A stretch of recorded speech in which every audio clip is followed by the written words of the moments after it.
يعني أنا عندي معلومات أنه الجزائر يعني لم تعطي للأردن كما أعطت لمصر. مثلا أعطت منحة لمصر للغاز لما انقطع عنها الغاز، نعم، بينما الأردن ما أعطتها منحة لعلاقتها القوية مع إيران. نعم. فهي بتعتقد أنه إحنا بنحارب إيران. هل ما زالت على هذا الموقف الجزائر؟ ما زالت على هذا الموقف حتى هذا حديث الحكي هذا.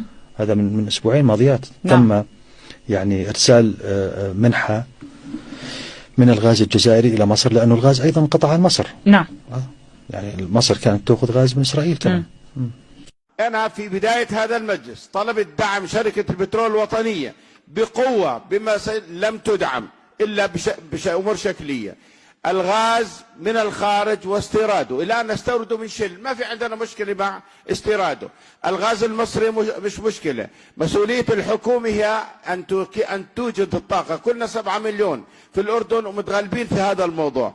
السفير الجزائري في عمان يكذب من يقول أننا لا نريد أن نصدر الغاز إلى الأردن. كان مشروع غاز عراقي بالإضافة إلى مشروع البترول ألغي، ما نعرف من اللي وراء الموضوع. شراء هذا الأمر كلياته للسوق الأردني أمر سهل جدا، والعالم كله. احنا الدولة عمرها الآن حوالي 100 سنة ولم تعش أي مشكلة.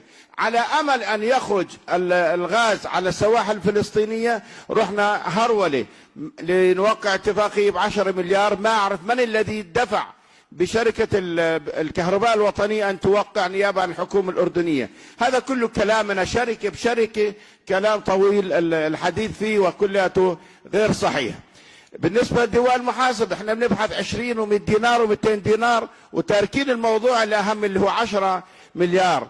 أنا أريد هيئة معالي وزيرة الطاقة والحكومة، بالله عليكم هاي الجوردن ماركتينج ليميتد، هاي الشركة المشؤومة مين أصحابها وليش سجلت في المحيطات في جزء كيمان؟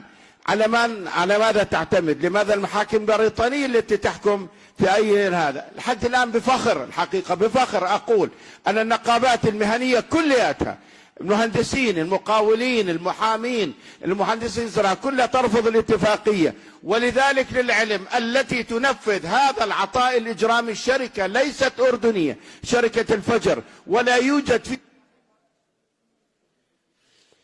أعطيه دقيقة خليه يختم.